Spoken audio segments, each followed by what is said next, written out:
Phil in North Carolina. You're live with Eric and V. What would you like to talk about? Hey, Eric and V. I enjoy the show. Thank you guys for taking the call. Yay. Thanks for calling in. Yes, I would be, I guess, a quick history. I was agnostic for about 15 years after growing up in a very, very religious home. And my mantra was, I don't know and I'm okay. And then I stumbled on John Shelby Spong, not sure if you're familiar, but a Episcopal bishop who really casted the Christian story in a different perspective. So that was, and I would say now, if pushed, I would consider myself a Christian in the John Shelby Spong fashion. I think it's pretty harmless. I think you still get the God that so many people want. And I guess I was calling to say that the last time I Googled it, because I just think about religion and listen to you guys all the time and atheist experience and all the other stuff. But 85% of the world believes in something. You know, if we look at our history, we've always believed in something as a human race. So if 85%, even now with all the information, even looking at all the information that we see in the Bible and the holy books and the ridiculousness of it, and people still say yes. You know, burning bush, Exodus 21, if they still do that, it seems like if they're pushed to something that's a little bit more benign, or they could believe in that, it'd be a much better existence for both of us.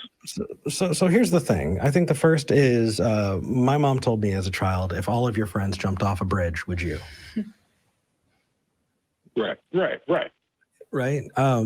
When it comes to philosophy, this is the ad populum argument, right? It's true because a lot of people believe it. I think no matter how many people believe a thing, that actually has no impact on whether or not the thing itself is true. Mm-hmm. It just means that those people believe it. Right. Okay. And so the example I would give you, because I was agnostic for about 15 years, but I was very frustrated too, because I'm African American. I would take African American friends and family through Exodus 21 and go, how in the bleepity bleep can you make okay with this? How do you make this okay? And person after person, they would twist themselves in what I call theological pretzels as African Americans to make Exodus 21 okay. And I after a while I went, there's something there.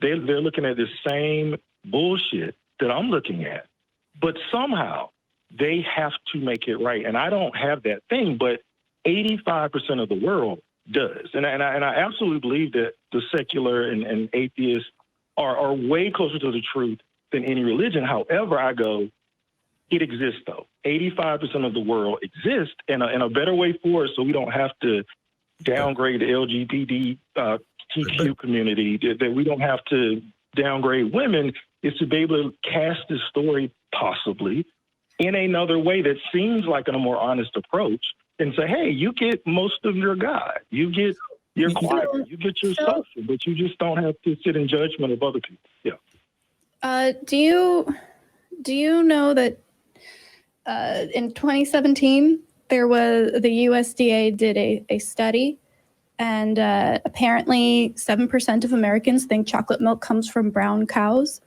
and 48% don't know how it's made. That's it's over 16 million American adults don't know how chocolate milk is made.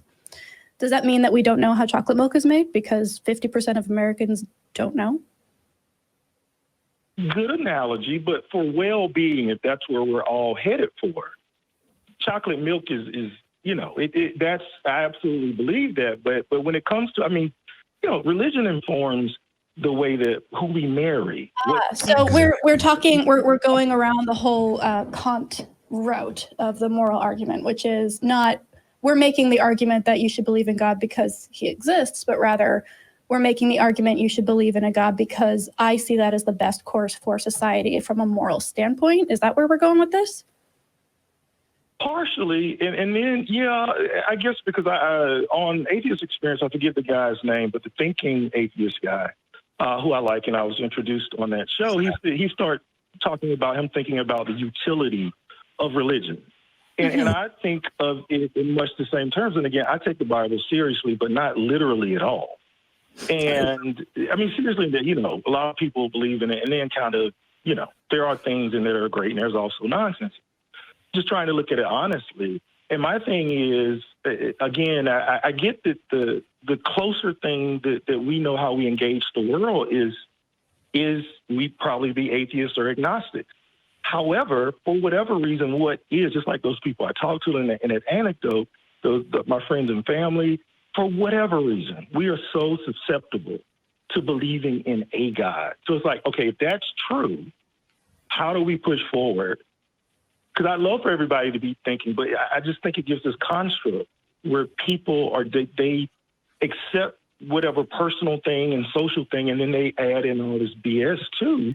And that just seems to be the way that it is. Well, Mike, I guess I see where you're coming from. I do. Thank you for clarifying, because I get where you're coming from with that. If 85%, if a large portion of the world finds value in this and is going to do it anyway, how do we mitigate it in a way that, maybe allows them their God while also getting rid of all the bullshit? The problem there is that by saying, okay, you can have some unfounded beliefs that you don't need to back up with evidence, that opens up the gate to any belief that they want that they can then hold without evidence. And a lot of that is going to be harmful to people, right? I can believe that vaccines don't work or are harmful, and I don't need evidence because I've been told by Phil that I can believe in a God without evidence. Therefore, I should be able to believe in this lesser important thing without evidence as well.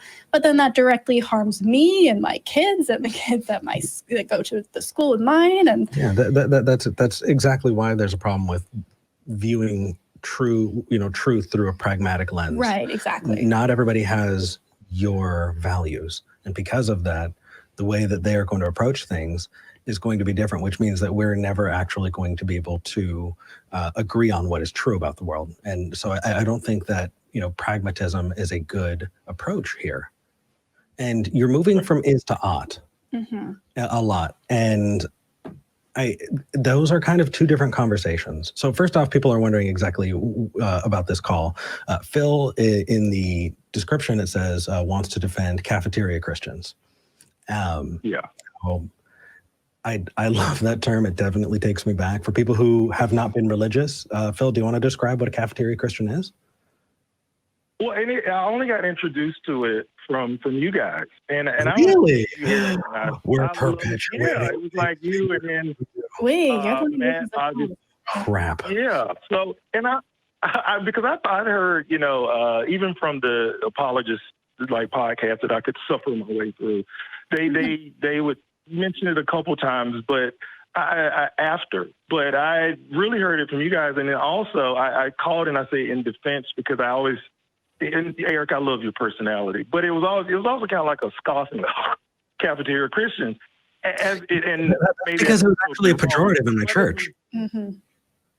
Right. My thing is, first of all, we're all, because to me, cafeteria Christians means picking and choosing. And just like those other Christians that chose to ignore Exodus 21, just like, they embrace the homophobic parts, but ignore the linen and the fabric parts. We all pick and choose. That's why you have so many denominations. So my thing is, can we decide on a basis of picking and choosing that is better? Oh, geez. Okay. So I'm sorry. We've got to clear through a little faster. I didn't realize what time it was.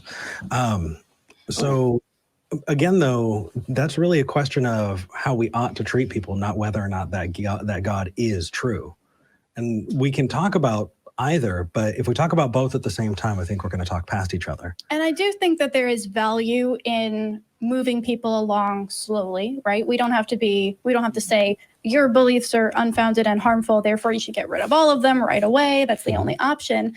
If people are cafeteria Christianing all over the place and being like, okay, well, I'm only picking the good stuff and the stuff that works with humanist values and the stuff that's progressive, that's great. I have so many progressive Christian friends who cherry pick the hell out of their holy text, right? They just, go at it with a fucking sledgehammer. But I appreciate them because they are moving towards a future that is progressive, that is humanist, that is compassionate, and that's great. And I'm not going to say that they're doing a bad thing, but they are also opening themselves up to potential harmful thoughts because they aren't actually engaging in critical thought to the extent that it would get them out of the faith altogether. So I'm not saying by any means, and I don't think we would hold the line that if you're a cafeteria Christian, you should be a fundamentalist instead. The goal is to get you slowly out of fundamentalism if possible. And if cafeteria Christian is a stop on that journey, then that's cool. I think that it's the motivation is good there, right? The motivation is I need to make this work with the people around me and the world that I live in and have this benefit other people. Those are good instincts. And if that's the way you interpret it, that's great. But that can't be the end goal. Exactly. And we do hold our own accountable too. Earlier on in this episode, we had somebody call in who said, should I, could I, what would be the right way to go about talking to people about this kind of a thing? Right. We do hold our own accountable. It's not a question of ought. This is a question of is. If it is just true that God exists, it doesn't matter if that God's a nice person. It doesn't matter if that God's a terrible monster. We just want to know first if that God exists, right. And then we can have other conversations about the nature of that God. And so you're kind of moving into this people should territory. And I think first, let's start with the is territory. Let's start ontologically. And I know you guys mentioned time, so if you need to go, I can go, but I'll keep going until there. But I'd love for you to call back in. Okay. Sure. Yeah, I'll call back. But I really appreciate the conversation. Thanks. Yeah, we appreciate it too. Sure. Phil, do me a favor, man. Call earlier. I would have loved to see you at the top of the show and been like, cool, we can talk to Phil, and made sure that we had made more time for you. Yeah, call in right at the top of the hour. Make sure you mention that we talked to you last week, and happy to talk to you again. Yeah. I will do that. You guys have a good Sunday. You as well.